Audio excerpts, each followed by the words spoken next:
Hello बच्चों, good morning. तो कैसे हैं आप लोग? मैंने भी ठान लिया है कि आप में बहुत ज्यादा एक्टिव होते हैं और मैं अब से ये ठाना हूं कि आप लोगों को पढ़ने के लिए मैं एक्टिविटी का बढ़ा करके ही रहूंगा। आपके स्केलिंग का और आपके एक्टिविटी का मैं इस एजुकेशन सिस्टम पे या पढ़ाई के लिए मैं आपको बढ़ा करके ही रहूंगा। तो बच्चों, फोर्थ डे के क्वेश्चन राउंड का जो चैलेंज का क्वेश्चन था, अब पहले मैं उसका आंसर बता रहा हूं। अच्छा, मैं तो भूल ही गया। आंसर बताने से पहले मैं उस लड़के का नाम अनाउंस करूंगा जो सबसे पहले एक्टिव होकर के कमेंट करके आंसर दिए, और जो सबसे पहले आंसर दिए वो है Aniket Kumar. That is a very congratulation to him. And second जो आंसर दिए वो है नीरज शाह, और थर्ड आंसर ने दिया है श्रेया घोष। और आप लोग सभी आंसर दीजिए। चैलेंज के डे 4 का मैं आंसर अब बताने जा रहा हूं। देखिए क्वेश्चन क्या था। N aqueous solution of urea has boiling point 100.18 degree Celsius. Calculate the freezing point. मतलब ना बॉइलिंग पॉइंट दिया हुआ है और हम लोग को फाइंड आउट क्या करना है, फ्रीजिंग पॉइंट। तो हम बताएंगे सॉल्व करने से पहले गिवन क्वांटिटीज पहचानना है। जैसे गिवन में क्या है, तो टीबी कितना 100.18 डिग्री सेल्सियस, और फाइंड आउट क्या करना है, टीएफ। अब देखिए थोड़ा सा खोपड़ी लगाना पड़ेगा कि टीबी दिया है और हमको टीएफ फाइंड आउट करना है। How can you find the TB से टीएफ कैसे निकालना? तब देखिए टीबी से हम लोग एक चीज तो निकाल सकते हैं, देयरफॉर डेल्टा टीबी, कि delta TB is equal to क्या पढ़े थे, TB minus T naught B.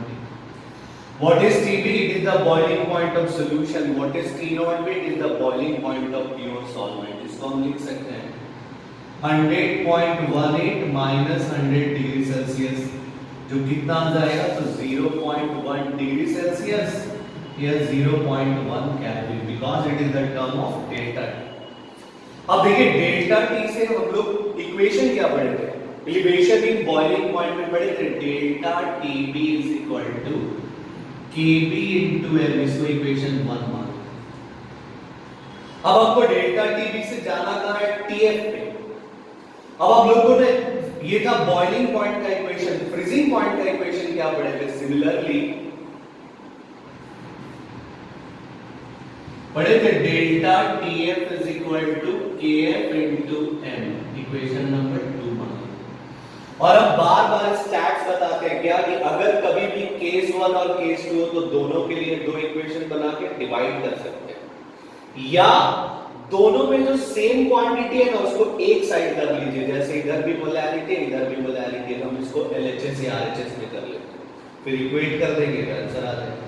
लेकिन मेरे अकॉर्डिंगली सबसे इजी क्या है कि both equation can be divided, यानी हम लोग दोनों इक्वेशन को डिवाइड करें, इक्वेशन 1 बाय इक्वेशन 2 या इक्वेशन 2 बाय इक्वेशन 1।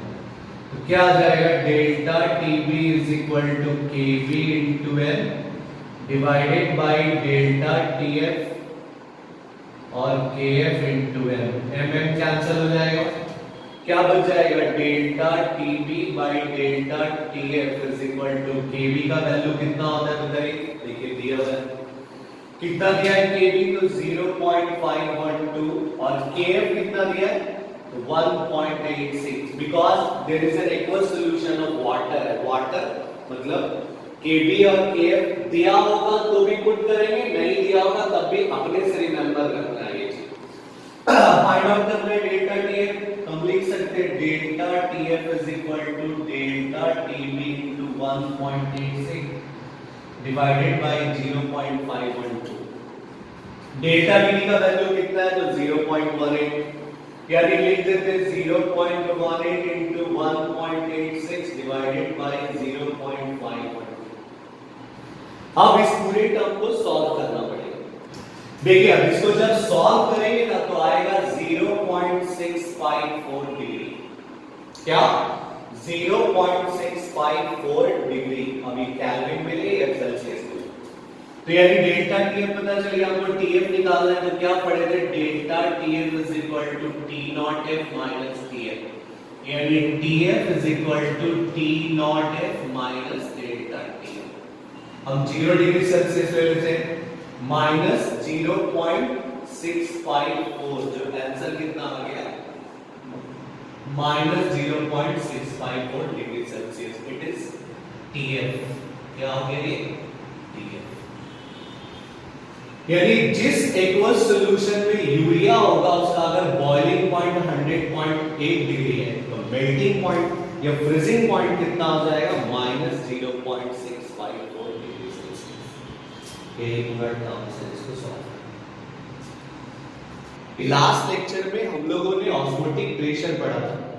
अब ऑस्मोटिक प्रेशर कंफर्म होने के बाद What is application of osmotic pressure? कि आखिर osmotic pressure जिसको हम लोग पाई से रिप्रेजेंट किए थे उसका यूज क्या है, और ये फोर्थ कॉलिगेटिव प्रॉपर्टी। तो हम बताए थे कि कोई भी कॉलिगेटिव प्रॉपर्टी उसका पहला यूज क्या है, तो ब्रेक में बैठा लीजिए इसका फर्स्ट यूज क्या है, to determine the molecular mass. किसी भी अननोन सॉल्यूट का ये मॉलिक्यूलर मास निकालता है, और ये तो सबसे इंपॉर्टेंट है। किस लिए? क्योंकि ये मॉलिक्यूलर मास में डिफाइन भी कर सकते हैं किसी भी सब्सटेंस का अननोन, और स्पेशली मैक्रोमोलेक्यूल। और ये मैक्रोमोलेक्यूल का मतलब क्या होता है कि वैसा मॉलिक्यूल जो बहुत बड़ा हो, बड़ा मतलब दिखने में बड़ा नहीं, नंबर ऑफ एटम एक साथ जुड़ा होता है, जैसे प्रोटीन, जैसे पॉलीमर, जैसे कार्बोहाइड्रेट, उस सब का हम लोग मोलर मास निकाल सकते हैं। किससे निकाल सकते हैं? तो ऑस्मोटिक प्रेशर। अब सवाल है कि कभी-कभी ना क्वेश्चन पूछ देगा कि how can you determine the molecular mass from the osmotic pressure of macromolecule या पॉलीमर। तो इजी है, देखिए ज्यादा टफ नहीं है, बस खोपड़ी चलना चाहिए। हम क्या बताए थे? Pi is equal to CRT। C को क्या लिख सकते हैं? N/VRT। What is N? N क्या है? N is the number of mole. Number of मोल को हम लोग क्या लिख सकते हैं? Given mass of solute divided bye molar mass of solute into volume, litre में इनटू R इनटू T। अब अगर हमको पाई का वैल्यू पता रहेगा, गिवन मास ऑफ सॉल्यूट पता है, वॉल्यूम पता है, R पता है, T पता है, तो M भी निकाल सकते हैं। देयरफॉर हम फाइंड आउट कर सकते हैं M solute is equal to W solute into R into T divided by pi into volume litre. यही फार्मूला से हम लोग फाइंड आउट कर सकते हैं। मतलब it is the formula that helps to determine the molecular mass of a solute, any solute, especially macromolecules। Macro का मतलब होता है क्या? जो बहुत नंबर ऑफ एटम इसमें कनेक्टेड हो, जैसे protein, polymer, vitamins, minerals. You can easily find out the molar mass of such substance. ये इसका पहला और सबसे इंपॉर्टेंट एप्लीकेशन। अब सोचिए कि सेकंड एप्लीकेशन क्या है? सेकंड एप्लीकेशन क्या होता है इसका? तो अगर हम लोग ऑस्मोटिक प्रेशर को बराबर कर देंगे तो याद करिए कि we can be stop the osmosis. मतलब अगर applied pressure is equal to osmotic pressure था तो उस समय ना कभी ऑस्मोसिस नहीं होगा। इस फेनोमेनन से हम लोग ऑस्मोसिस को प्रिवेंट कर सकते हैं। We help to prevent the osmosis. और उससे भी इंपॉर्टेंट एप्लीकेशन है, अगर हम अप्लाइड प्रेशर को ज्यादा कर दिए, सपोज करिए कि if applied pressure is greater than from the osmotic pressure, तो ये जो ऑस्मोसिस टर्म है ना, ये उल्टा हो जाएगा, जिसको हम लोग पढ़ेंगे रिवर्स ऑस्मोसिस भी एप्लीकेबल। मतलब this osmotic pressure can help to prevent the osmosis as well as cause of reverse osmosis. वो रिवर्स ऑस्मोसिस भी प्रोसीड करा सकता है। कब? जब अप्लाइड प्रेशर ग्रेटर होना चाहिए किससे? ऑस्मोटिक प्रेशर या रिक्वायर्ड मिनिमम ऑस्मोटिक प्रेशर। तो ये इसका सेकेंड एप्लीकेशन। और थर्ड एप्लीकेशन जो है ना वो सबसे इंपॉर्टेंट है हम लोग के डेली लाइफ के लिए या फिजिकल फिटनेस के लिए, कि व्हाट इज ऑस्मोटिक प्रेशर। तो हम लोग के ब्लड में ना जो सेल होता है, जिसको हम लोग RBC बोलते हैं या ब्लड फ्लूइड बोलते हैं, उस ब्लड फ्लूइड का ये प्रेशर निकाल सकता है। It help to determine the pressure of blood cell, जो स्पेशली RBC यानी रेड ब्लड कार्सल सेल का, जो हमेशा इक्वल होता है किसके इक्वल? तो 0.9% W/V एक्वस NaCl सॉल्यूशन। मतलब हम लोग के normal blood pressure of human being, मतलब ह्यूमन बीइंग का जो नॉर्मल ब्लड प्रेशर होगा वो हमेशा बराबर होगा किसका, तो 0.9% W/V एक्वस NaCl। मतलब 100 मिलीलीटर पानी में 0.9 ग्राम अगर हम NaCl डिसॉल्व करते हैं और उसका जितना ऑस्मोटिक प्रेशर आएगा उतना ही ऑस्मोटिक प्रेशर हम लोग के RBC में एप्लीकेबल। और ये सबसे इंपॉर्टेंट है, तब ना ब्रेन में रखना है कि नॉर्मल ब्लड प्रेशर हमेशा किसके इक्वल है, तो इस सॉल्यूशन के ऑस्मोटिक प्रेशर के बराबर। इससे रिलेटेड अब बहुत सा चीज, अगर इमेजिन करिए कि दो सॉल्यूशन है, सॉल्यूशन ए और सॉल्यूशन बी, जिसका ऑस्मोटिक प्रेशर अगर बराबर हो गया, जैसे ये ब्लड सेल और इसका osmotic pressure, if they having the same osmotic pressure at the same temperature, अगर टेम्परेचर भी सेम और ऑस्मोटिक प्रेशर भी सेम हो गया, ऐसे सॉल्यूशन को हम लोग बोलते हैं आइसोटोनिक सॉल्यूशन। आइसो का मतलब होता है सेम और टोनिक का मतलब ही नहीं कि टोनिक पी रहे हैं, टोनिक इज ए कंसंट्रेशन। क्योंकि अगर सपोज करिए कि ऑस्मोटिक प्रेशर भी सेम तो टेम्परेचर भी सेम तो कंसंट्रेशन भी सेम आएगा, जो भी जस्ट बताएंगे। तो it help to what, fourth application ये, it help to make the isotonic solution. ये आइसोटोनिक सॉल्यूशन बनाने में भी हेल्प करता है कौन, तो ऑस्मोटिक सॉल्यूशंस।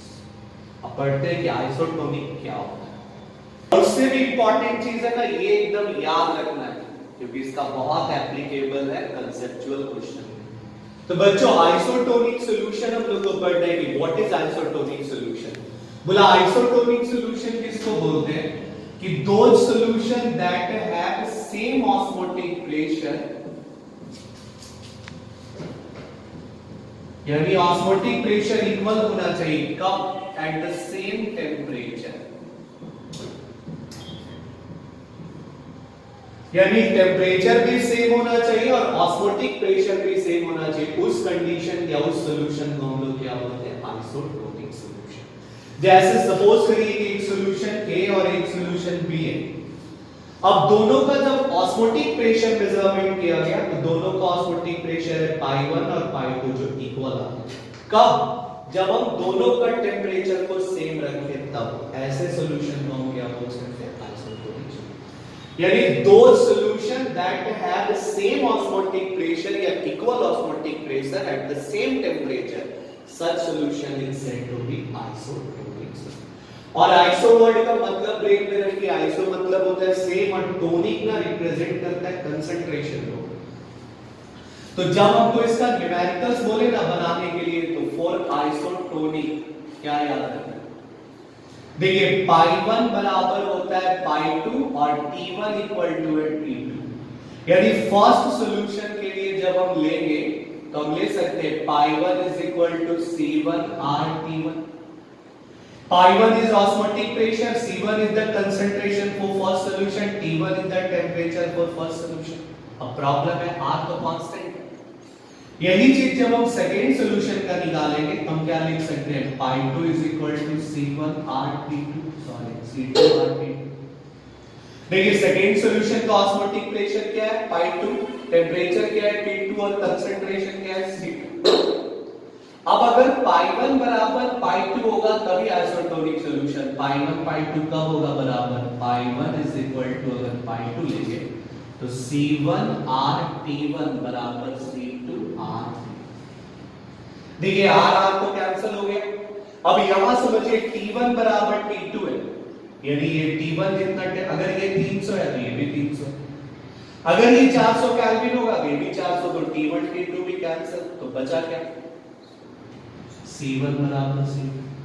यानी जब हमको न्यूमेरिकल बनाना है इतना पैतरा नहीं लेना है, बस ध्यान में रखना है क्या कि व्हेनेवर इट इज आइसोटोनिक तो डायरेक्ट हम लोग इसका वैल्यू पुट कर सकते हैं क्या, C1 इक्वल टू C। यानी ये सब का जरूरत नहीं है। अगर जैसे ही बोले कि two solutions are isotonic then you can be counted C1 is equal to C2। what is C? C the concentration या molarity। और हम क्या सिखाए थे कि molarity को हम बोल सकते हैं N1 by V1 बराबर N2 by V2। अब ये ब्रेन में रखना है कि यहाँ पे टर्म N1 क्या होता है, नंबर ऑफ मोल, V1 क्या है तो वॉल्यूम, N2 भी number of mole, V1 V2 is the volume. अब थोड़ा सा और आगे हम लोग बढ़ते हैं न्यूमेरिकल समझने के लिए। अगर क्वेश्चन में ना दोनों सॉल्यूशन परसेंट में दिया, if both solutions are is given to in percent, जैसे बोले कि ये सॉल्यूशन 5% आइसोटोनिक है, बी का 10% के बराबर, तो अगर ये परसेंटेज में दिया है तो हम लोग को V1 और V2 भी लेने का जरूरत नहीं पड़ेगा। क्यों? क्योंकि हम क्या सिखाए थे कि when you take in the percentage, तो हमको जब भी परसेंट में मानना हो, जैसे दिया रहेगा 5% है सॉल्यूशन W by V लेंगे, इसका मतलब 5 ग्राम solute present in the 100 milliliter solution। और यही चीज अगर दूसरा होता, मान लीजिए 7% है W by V, तो इसका मतलब इसमें भी क्या होगा, 7 ग्राम solute present in the 100 milliliter solution। यानी इसके लिए भी वॉल्यूम 100 है, तो इसके लिए भी वॉल्यूम क्या हो गया 100। तो अगर डिनोमिनेटर सेम हो जाएगा तो क्या होगा, कैंसिल हो जाएगा फिर। तो जब ये कैंसिल हो जाएगा तो कभी भी न्यूमेरिकल में अगर परसेंटेज में दिया होगा both solution, if both solution present in percentage, तब हम डायरेक्ट लिख सकते हैं W solute by molar mass of solute is equal to, ये फर्स्ट के लिए, वैसे W solute सेकेंड के लिए divided by molar mass of solute, ये सेकेंड। तब हम लोग फाइंड आउट हो जाएगा इसलिए, क्योंकि V1 और V2 तो बराबर होगा, ये कैंसिल हो जाएगा। लेकिन ये सिर्फ कब, जब दोनों के वॉल्यूम सेम होना चाहिए या both are given in the percentage, दोनों एक ही टर्म में रिप्रेजेंट होना चाहिए, किसमें, परसेंटेज। तब तो न्यूमेरिकल बनाने के लिए हम लोग आइसोटोनिक का ऐसे सॉल्व करते हैं, इसका हम न्यूमेरिकल्स बताएंगे। अब इससे हम लोग को प्रॉब्लम या कहां से क्रिएट होगा, या न्यूमेरिकल्स कहां से देगा, या थ्योरेटिकल कांसेप्ट कहां से देगा। तो आइसोटोनिक सॉल्यूशंस किसके इक्वल होता है, ऑस्मोटिक प्रेशर बराबर। और अगर ब्लड का बात करें तो वो किसके इक्वल है, 0.9% W by V equals NaCl solution। अब बोला कि जरूरी है हर बार ऑस्मोटिक प्रेशर बराबर होगा, कभी कम भी हो सकता है।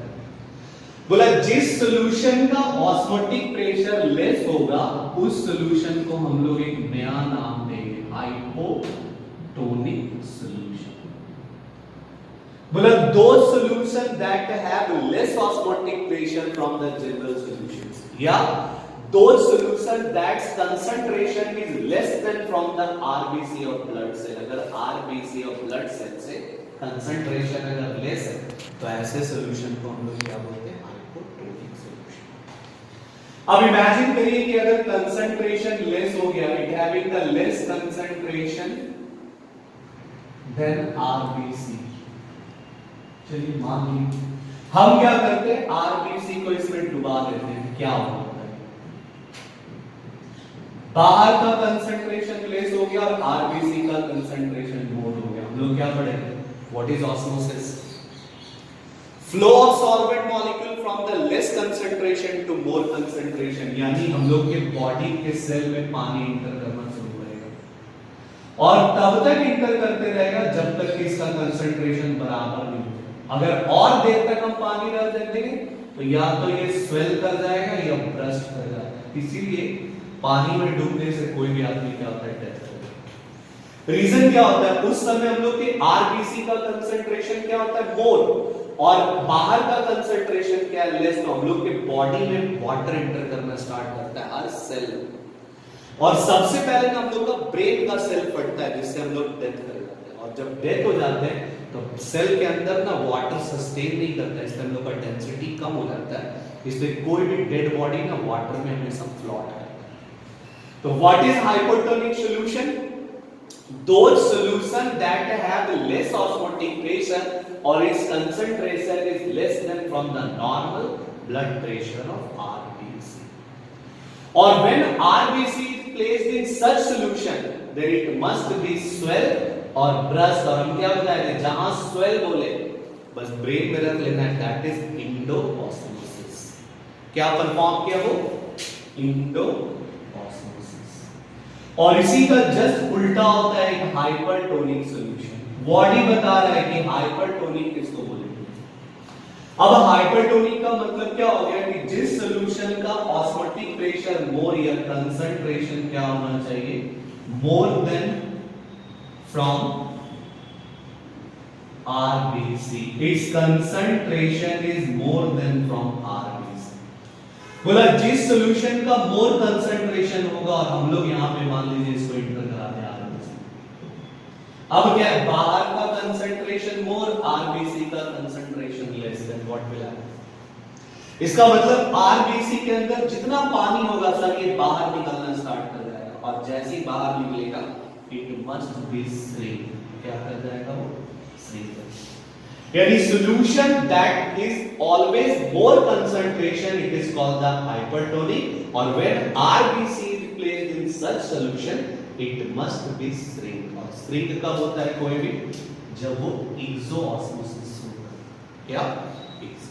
तो हम लोग को ये समझना है कि what is isotonic, जिसमें same osmotic pressure और same temperature पे होना चाहिए। जरूरी नहीं कि हर बार सेम हो। अब तीन पॉसिबिलिटी हो सकता है, या तो सेम हो सकता है, या लेस हो सकता है, या मोर हो सकता है। तो अगर सेम हो गया तो दैट इज आइसोटोनिक, और अगर लेस कंसंट्रेशन का आ गया दैट इज कॉल्ड हाइपोटोनिक, और मोर कंसंट्रेशन का आ गया that is called the hypertonic. Tonic word का मतलब क्या होता है? कंसंट्रेशन। हाइपर मतलब है ज्यादा, हाइपो मतलब होता है लेस। तो वैसे क्वेश्चंस आएगा रीजनिंग कि what happened when RBC is placed in the hypotonic solution or less concentration solution? What happened when RBC is placed in the more concentration solution or hypertonic solution? और इससे भी related कुछ और भी बहुत चीजें जो इंपॉर्टेंट है। जैसे हम लोग का ब्लड प्रेशर किसके इक्वल है? तो 0.9% W/B NaCl सॉल्यूशन, यानी जब भी मेजरमेंट किया गया NaCl से। तब देखिए पहला रीजनिंग क्वेश्चन हम लोग को प्रोवाइड करता है कि जिस पर्सन का हाई ब्लड प्रेशर उसको हम लोग नमक खाने नहीं देते। The person have suffering from the high blood pressure can not given to eat the common salt. बोले आप क्यों? Because the blood pressure is observe with the concentration of NaCl, और if it more NaCl then it's concentration is increases, और अगर concentration बढ़ेगा तो blood pressure भी क्या होगा? इसमें जिस पर्सन का ब्लड प्रेशर हाई होगा, the person suffering from the high BP blood pressure can not given to eat common salt,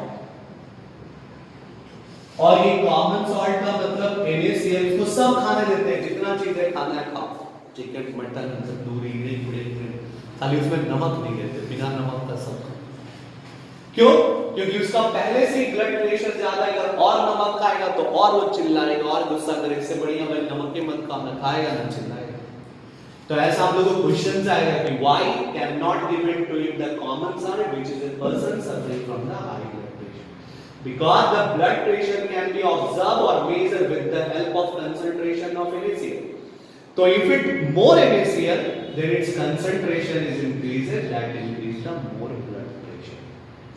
अब देखिए दूसरा जो सबसे इंपॉर्टेंट क्वेश्चन, जैसे हम लोग के बॉडी में जब इंजेक्शन दिया जाता है ना, तो दो तरह का इंजेक्शन होता है। एक इंजेक्शन जो होता है वो कहीं भी मसल्स में दे देता है, चलता है, जैसे टिटनस ये सब का इंजेक्शन है, वो गया कहीं भी भोग दिया, उसका कोई गारंटी नहीं, they are the given in the any part. लेकिन एक जो इंजेक्शन होता है ना वो वेन्स में दिया जाता है, नस में, जिसको हम लोग बोलते हैं, which is called intervenes injection।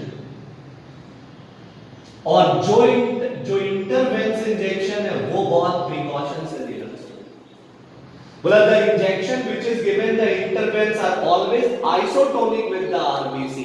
जो इंटरवेंस इंजेक्शन होता है वो हम लोग के लिए इक्वल होना चाहिए किसके? RBC के ब्लड प्रेशर के कंसंट्रेशन के बराबर, नहीं तो प्रॉब्लम क्रिएट हो जाएगी। इसमें क्वेश्चन आता है कि what precautions should be taken during the intravenous injection. तो during the intravenous injection the concentration of injection must be isotonic with the RBC of blood cells. अगर इमेजिन करिए कि हम लोग इंटरवेंस इंजेक्शन आइसोटोनिक नहीं ले तो क्या होगा?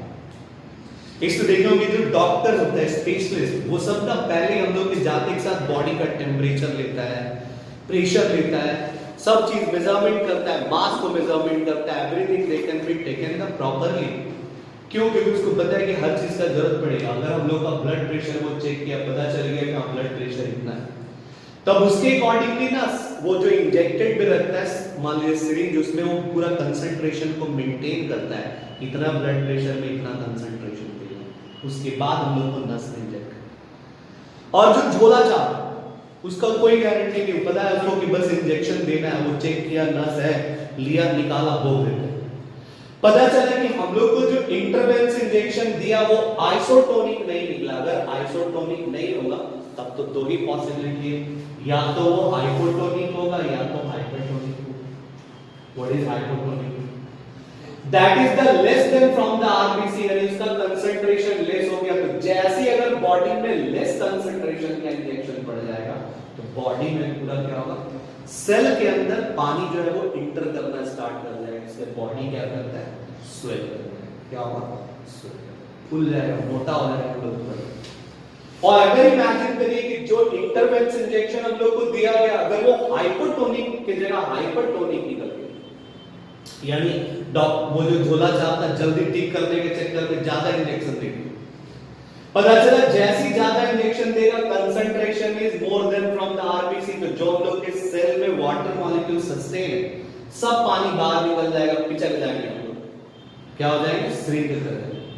तो that can cause the various problem. कभी कभी तो क्या होता है कि अगर कंसंट्रेशन बहुत ज्यादा कम होता है तो किसी पर्सन को हार्ट अटैक से डेथ हो जाता है। कारण क्या है कि blood can not be properly suffer कर। क्यों? क्योंकि सारा का सारे पानी इंटर कर गया, या पानी क्या होता है, पानी। इसलिए during the intravenous injection must precaution लेना चाहिए कि वो आइसोटोनिक होना चाहिए, किसका, normal blood pressure of the human beings, उस ह्यूमन बीइंग के नॉर्मल ब्लड प्रेशर के बराबर। अब थर्ड देखिए क्या आता है कि देखिए कि कोई कोई बंदा जो होता है ना, बचपन में हम लोग के साथ रहता है, एकदम पतला दुबला दिखता है, अचानक थोड़ा बड़ा होता है, हेवी हो जाता है। तो अगर वो हेवी हो जाता है तो हम लोग समझते हैं पूरा दबा के खाया है, मोटा हो गया, ऐसा नहीं।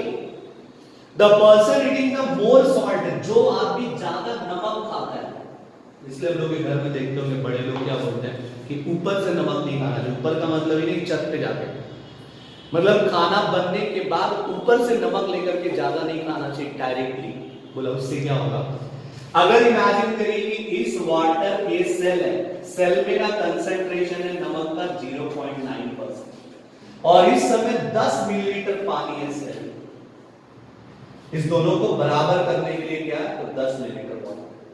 जब हम ज्यादा नमक खाएंगे तो इसका कंसंट्रेशन तो बढ़ जाएगा, मान लीजिए 0.9 से बढ़ करके हो गया 1.2%।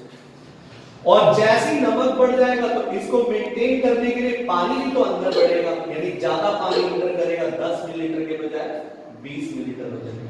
तो ये जो सेल है ये फूलना स्टार्ट कर रहा है, तो इसको एक डिजीज बोलते हैं, this which is called the oedema. क्या? इडीमा। अब जो जीव जाकर के बॉडी बना है उसका बात नहीं कर रहे, लेकिन which is can be what eating the more salt।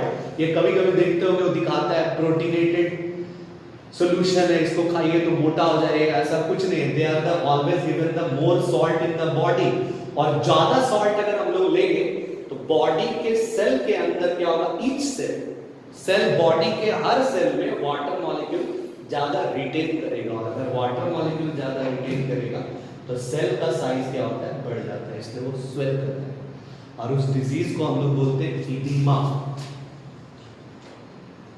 It is suffering from a disease puffness और swellness of the body, and that disease is called the oedema. उसके बॉडी में वाटर ज्यादा होगा पर एनर्जी ज्यादा नहीं होगा, यही चीज होगा।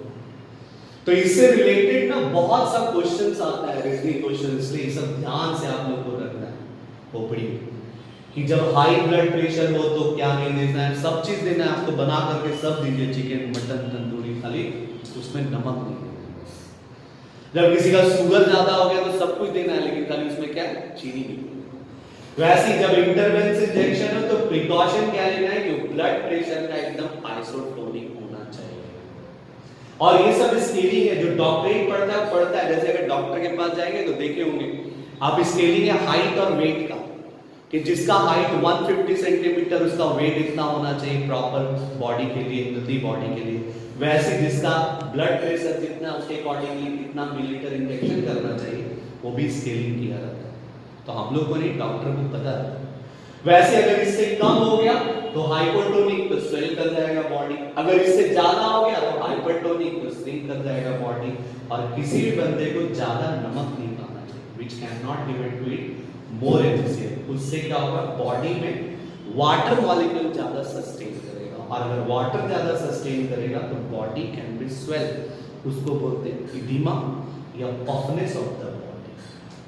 ये हम लोग को एप्लीकेशन। न्यूमेरिकल बनाने से पहले ना इसका फॉर्मूला जानना पड़ेगा। जैसे osmotic pressure pi is equal to क्या बताए थे फॉर्मूला, CRT। या इसी C को हम ना लिख सकते हैं MRT। What is M? It is the molarity of solution. या हम क्या बताए थे कि pi is equal to M by VRT, और M को क्या लिख सकते हैं, given mass of solute divided bye molar mass of solute into volume. अगर ये मिलीलीटर में हो तो पर 1000 पुट करना इनटू R इनटू T। यही फॉर्मूला है बस। अब देखिए थोड़ा सा समझना है कि अगर ये R का वैल्यू क्या लेना है, R is a gas constant, जिसका हम बताए थे कि वो डिपेंड करता है ऑस्मोटिक प्रेशर पे। अगर ये ATM में है तो R का वैल्यू भी ATM, अगर ये बार में होगा तो R का वैल्यू भी बार, जिसका हम बताया था T क्या है, तो टेम्परेचर इन केल्विन ही रहेगा। V is the volume, M is the molar mass of solute, और W सॉल्यूट मतलब गिवन मास ऑफ सॉल्यूट। इसलिए R का वैल्यू आपको याद रखना है कि अगर हमको ATM पे लेना पड़े तो 0.0821 लीटर ATM पर केल्विन पर मोल। यही अगर बार में लेना पड़े तो 0.08314 बार DM क्यूब या लीटर पर केल्विन पर मोल। और अगर हमको न्यूटन मीटर में या SI यूनिट में लेना पड़ेगा तो 0.08314 into 10 to the power 5 pascal बोलिए या न्यूटन मीटर। और क्या ले सकते हैं, DM क्यूब पर केल्विन पर मोल। तो ये सब थोड़ा याद रखना है, और कुछ ज्यादा नहीं। अब एक तो ये न्यूमेरिकल्स है। अब एक और खाली इसका फॉर्मूला याद रखना होता है कि कभी कभी देगा फॉर आइसोटोनिक सॉल्यूशन, और इफ इट इज आइसोटोनिक जहां वर्ड आ गया तो इतना हमको नहीं लेना है, डायरेक्ट C1 बराबर C, और C1 की जगह पे क्या लिख सकते हैं, N1 by V1 is equal to N2 by V2 जो बताया था। और if it is given in the percentage, अगर परसेंटेज में हो तो हम V1 V2 को भी कैंसिल कर सकते हैं, क्योंकि both are taken as a 100। तो बच क्या जाएगा, सिर्फ N1 और N2। और N के जगह पे क्या लिखना है, given mass of solute by molar mass of solute. तो इसी से हम लोग एक दो न्यूमेरिकल्स को तो देखिए इसका जो न्यूमेरिकल्स है ना, वो क्वेश्चन दिया हुआ है कि 200 centimetre cube of N aqueous solution of protein containing 1.26 gram of protein. The osmotic pressure of such solution at 300 Kelvin is found to be 2.57 into 10 to the power minus 3 bar. Calculate the molar mass of protein. मतलब हम लोग को ना molecular mass निकालना है protein का। कब? जब गिवन क्वांटिटीज पूछा है तो क्या क्या गिवन क्वांटिटी है सॉल्व करना है। पहले तो वॉल्यूम दिया हुआ है कितना, 200 सेंटीमीटर क्यूब, या इसको लिख सकते हैं 200 millilitre. It is in the term of millilitre, रहने दीजिए। और क्या दिया हुआ है, मास ऑफ सॉल्यूट, प्रोटीन का मास दिया हुआ है कितना है, तो 1.26 ग्राम। और क्या दिया हुआ है, ऑस्मोटिक प्रेशर कितना है, ऑस्मोटिक प्रेशर तो 2.57 into 10 to the power minus 3 बार। याद रखना है इसका यूनिट क्या दिया है, बार। और इसी यूनिट में R का वैल्यू भी हमको पुट करना पड़ेगा। और देखिए T दिया हुआ है कितना, तो टेम्परेचर इज 300 केल्विन। निकालने क्या बोला है, मॉलिक्यूलर मास ऑफ सॉल्यूट। तो कुछ हार्ड नहीं है, तो फार्मूला बेस्ड है, जरा जरा फार्मूला बैठाइए, मार पीट कर लीजिए, हो गया। यानी हम लोग क्या फार्मूला पढ़ेंगे, pi is equal to given mass of solute divided by molecular mass of solute into volume. If it is millilitre 2/1000। और r का वैल्यू पुट करना और t का वैल्यू पुट करना। पाई कितना दिया हुआ है, मॉलिक्यूलर मास ऑफ सॉल्यूट निकालना है, तो हम क्या लिख सकते हैं, W solute into 1000 into r into t divided by pi into v millimetre. यानी what is the W solute, तो 1.26 देखिए दिया हुआ है मास ऑफ सॉल्यूट into 1000। अब प्रॉब्लम ये कि r का वैल्यू क्या पुट करें और किस यूनिट में पुट करेंगे, तो ये बार के यूनिट में पुट करना है, बार में पुट करना है। इसका मतलब ये नहीं कि बार में जाके पुट करना है, बार के यूनिट में क्या होता है इसका वैल्यू, तो 0.0831 बार बताया था, डीएम क्यूब या लीटर पर केल्विन पर वोल्ट, टेंपरेचर है 300 केल्विन नीचे। तो ये ऑस्मोटिक प्रेशर दिया हुआ है कितना, तो 2.57 into 10 to the power minus 3, 2.57 into 10 to the power minus 3, और क्या टेम्परेचर 300, सॉरी वॉल्यूम पुट करना है, वॉल्यूम कितना है, तो 200। अब मार्क फिट कर लीजिए, जैसे देखिए ये 2 जीरो कैंसिल। अब ये डेसिमल के बाद कितना डिजिट है, 2 डिजिट, इसमें भी डेसिमल के बाद कितना डिजिट है, 2 डिजिट ये हटा। अब देखिए इसमें डेसिमल के बाद कितना डिजिट है, 4, तो नीचे लिख देते हैं 1340, इसमें 1 2 कैंसिल, ठीक है, यहां भी है, यहां भी मार्क फिट हो गया। बचा क्या है, तो बच गया 126 into 831 into 3, नीचे क्या बच गया 257 into 2 into 10 to the power minus 3 into 10, यानी यहां भी एक जीरो कट जाएगा, बचेगा कितना 10 to the power minus 2। Mark fit कर लीजिए, तब पता चल जाएगा मॉलिक्यूलर मास ऑफ सॉल्यूट। तो देखिए डिवाइड करने से आएगा 61112 ग्राम पर mole. It is the molecular mass of protein, यही प्रोटीन का मॉलिक्यूलर मास कितना, 61112 ग्राम। और ये ब्रेन में रखना है कि कैसे हम लोग को सॉल्व करना, और ये सब तो फार्मूला बेस्ड है, इसलिए कहीं कोई दिक्कत नहीं। ये नेक्स्ट क्वेश्चन जो दिया हुआ है ना, ए 5% शुगर सॉल्यूशन जिसका मॉलिक्यूलर मास शुगर का पता है 342 इज आइसोटोनिक है, किसके साथ, तो विद 0.877% ऑफ अननोन सॉल्यूट के साथ। और हम लोग को ना मॉलिक्यूलर मास निकालना है किसका, तो अननोन सॉल्यूट का। कैसे निकालना, तो दो तरीका है। एक तरीका जो बहुत पुराना है, खानदानी नोकिया 1100 के जमाने का, कि उस समय हम कंसीडर कर सकते हैं कि let the total volume of solution is 100, इसके लिए भी और इसके लिए भी। तो अगर ये परसेंटेज है तो क्या एक्सप्रेस कर रहा है कि 5 gram sugar present in the 100 millilitre of solution, उससे इसका ऑस्मोटिक प्रेशर निकालना है। और सेकेंड क्या होगा, केस 2, 0.877%, इसका मतलब ये क्या बता रहा है कि 0.877 ग्राम अननोन सॉल्यूट होगा जिसमें 100 मिलीलीटर सॉल्यूशन। और याद करिए हम एक डायरेक्ट फार्मूला बताया था कि क्वेश्चन जब दिया हो फॉर आइसोटोनिक, तब हम डायरेक्ट ले सकते C1 बराबर C। और इसमें भी क्या सिखाया था कि इसको M1/V1 इज इक्वल टू लिख सकते हैं N2/V2। मान लेते हैं कि C1 है शुगर और ये है अननोन सॉल्यूट। अब इफ इट इज परसेंटेज, अगर ये परसेंट में दिया है, परसेंट आर गिवन, तो आप बताए थे कि बोथ का वॉल्यूम कितना लेना है, 100 मिलीलीटर थे, तो कैंसिल हो जाएगा, देयरफॉर बचेगा क्या, तो V1 is equal to V2, तो हम लिख सकते हैं देयरफॉर या हेंस N1 बराबर N2, यानी number of mole of sugar बराबर number of mole of unknown solute. यानी नंबर ऑफ मोल कैसे निकालते हैं, तो given mass of solute by molar mass of solute. ये किसके लिए, शुगर के लिए, given mass of solute by molar mass of solute. ये किसके लिए, तो अननोन सॉल्यूट के लिए। पुट कर दीजिए, देखिए आंसर आ गया। गिवन मास शुगर का कितना परसेंट दिया है, 5 ग्राम डिवाइडेड बाय 342, ये 0.877 divided by molecular mass of, यानी m solute is equal to 0.877 into 342 divided by 5। अब आ जाएगा आंसर। तो देखिए डिवाइड करने के बाद ना ऑलमोस्ट 59.9 ग्राम समथिंग है, जिसको हम लोग 60 ले सकते हैं, यानी मॉलिक्यूलर मास ऑफ सॉल्यूट क्या हो गया, तो 60 ग्राम पर मोल।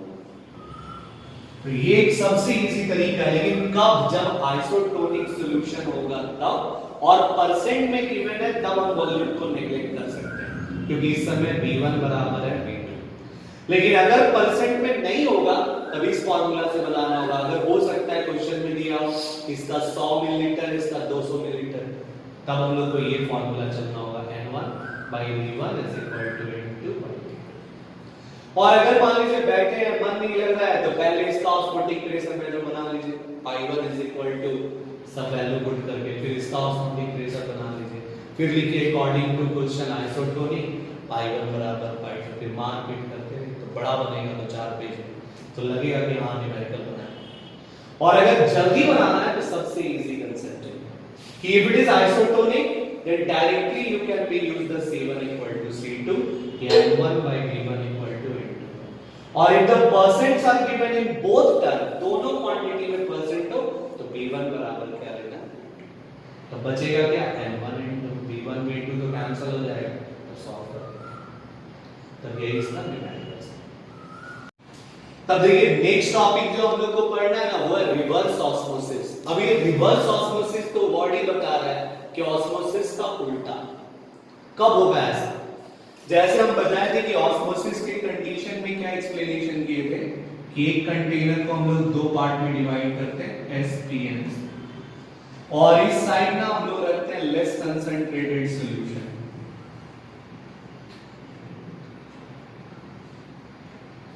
या प्योर सॉल्वेंट, और इस साइड रखते हैं मोर कंसंट्रेटेड सॉल्यूशन।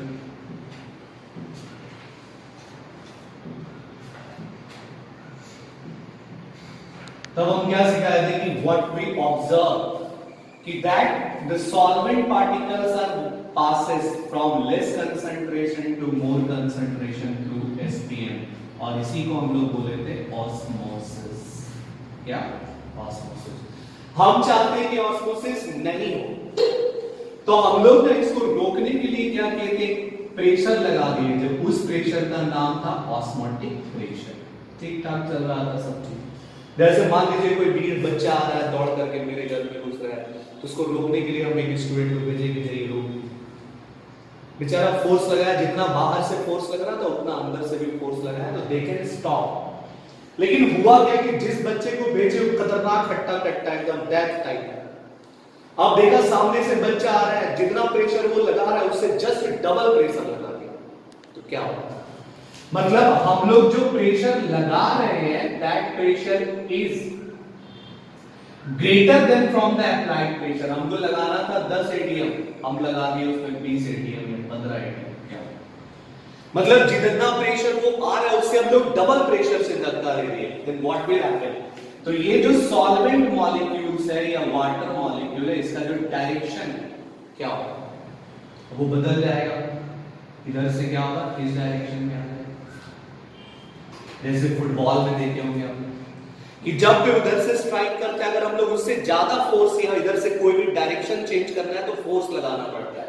वैसे ही जब ये फ्लो कर रहा था सॉल्वेंट वाटर पार्टिकल इधर से किधर, लेस कंसंट्रेशन से मोर कंसंट्रेशन, तो उसको स्टॉप करने के लिए हम लोग एक प्रेशर लगाए थे जिसका नाम था क्या, ऑस्मोटिक प्रेशर। लेकिन जितना ऑस्मोटिक प्रेशर हमको लगाना था उससे क्या किया, ज्यादा लगा दिया, तब जो सॉल्वेंट पार्टिकल है वापस फ्लो करना स्टार्ट कर जाएगा, किधर से किधर, मोर कंसंट्रेशन से। सॉल्यूट कभी नहीं करेगा क्योंकि ये तो एसपीएम का कैरेक्टर है, it only allow to flow the solvent particle, do not allow to pass the solvent particle. तब द सॉल्वेंट पार्टिकल किधर से किधर चला गया, मोर कंसंट्रेशन से लेस कंसंट्रेशन, इसीलिए इस फेनोमेनन को बोलते हैं रिवर्स ऑस्मोसिस। कि व्हाट इज रिवर्स ऑस्मोसिस, तो when applied pressure is greater than from the osmotic pressure, then the flow of solvent molecule from more concentration to less concentration through SPN. Such phenomenon is called reverse osmosis. कि ये हर समय नहीं होगा, कब होगा, जब applied pressure ना greater होना चाहिए, किससे ग्रेटर होना चाहिए? तो ऑस्मोटिक प्रेशर से ग्रेटर होना चाहिए। तब जो सॉल्वेंट पार्टिकल है वो फ्लो करना स्टार्ट करेगा, किधर से किधर? मोर कंसंट्रेशन से लेस कंसंट्रेशन। और इसी फेनोमेनन को हम लोग क्या नाम देते हैं? Reverse osmosis. मतलब it is as same as diffusion, ये डिफ्यूजन के जैसा है, लेकिन अंतर क्या है? तो डिफ्यूजन एक स्पॉन्टेनियस फेनोमेनन है, मतलब वो खुद से हो जाता है, लेकिन इट इज नॉन स्पॉन्टेनियस। ये तभी पॉसिबल है जब हम अप्लाइड प्रेशर ग्रेटर लगा रहे हैं। किससे ग्रेटर लगा रहे हैं? ऑस्मोटिक प्रेशर, जिसका बहुत यूज है। देखिए सबसे ज्यादा यूज है desalination, desalination of sea water, purification of blood. बोला what is the desalination of sea water? ये डीसैलिनेशन ऑफ सी वाटर होता क्या है? बोला it is the process by which salt can be remove from the sea water to get the purified water. मतलब समुद्र के पानी से हम लोग क्या करते हैं? प्योर वाटर को सेपरेट करते हैं by removing the salt. Such phenomenons are called the desalination. जैसे हम लोग जानते हैं कि हम लोग के जो एशिया कॉन्टिनेंट है, यहाँ बहुत पानी है, ज्यादा हम लोग को पानी का दिक्कत होता है, कुआं खोद लेते हैं, ज्यादा पानी का दिक्कत हुआ बोरिंग करा लिए, चापाकल खोद लिए, लेकिन अरब कंट्री में पानी है ही, चारों तरफ डेजर्ट है, जहां पे नीचे जमीन के नीचे अगर खोदेगा तो पानी में एक तेल निकलेगा, तो क्या तेल पिएगा वो? How it is possible? और दूसरी बात कि चारों तरफ समुद्र है, समुद्र का पानी पी नहीं सकते क्योंकि उसमें सॉल्ट डिसॉल्व होता है। तब वो लोग ना हाथ पे हाथ रख के नहीं बैठा है, वो क्या किया? समुद्र को पानी को प्यूरिफाइड करके ड्रिंकिंग वाटर पे यूज करना शुरू किया। कैसे? हम लोग के जैसा नहीं है कि बैठा हुआ है कि भाई जब बारिश होगा तभी खेती करेंगे, नहीं। They are using the scientific process कि what it can be separate the pure water from sea water with the help of reverse osmosis. ये रिवर्स ऑस्मोसिस के फेनोमेनन्स के सेपरेट करता है किसको? और बहुत सा आरओ जिसको हम लोग बोलते हैं, उस फेनोमेनन का नाम ही होता है रिवर्स ऑस्मोसिस, जो बोलते हैं आरओ वाटर। तो आरओ वाटर का मतलब वो रिवर्स ऑस्मोसिस के फेनोमेनन से प्यूरिफाइड किया गया। कैसे? देखिए छोटा सा एग्जांपल, जैसे क्लोज कंटेनर वो लोग लेते हैं, अब उस कंटेनर को ना दो पार्ट में डिवाइड कर देता है एसपीएम से। सबसे इजीली और अवेलेबल एसपीएम है सेलुलोज एसीटेट, जिससे वो लोग दो पार्ट में डिवाइड हो। अब एक साइड ना कंटेनर में सी वाटर को फिल अप कर दिया, they can be fill the sea water,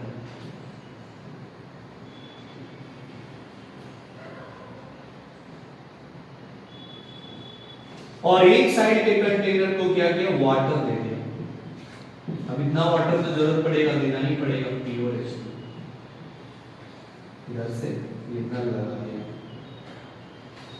और जैसे ही ऐसे छोड़ेगा दे स्टार्ट तो वाटर मॉलिक्यूल, इसका कंसंट्रेशन ना हाई है क्योंकि सी वाटर इसमें सॉल्ट और ये प्योर वाटर है, इसका कंसंट्रेशन लो है।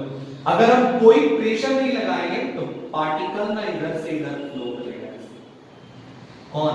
White H2O molecule start flowing from less concentration to more concentration, और इसी फेनोमेनन को हम लोग बोलते हैं ऑस्मोसिस। हम लोग क्या करते हैं? यही पे ऐसे हम एग्जांपल में यहां बता रहे, लेकिन यही से प्रेशर लगाते हैं वैक्यूम पाइप से।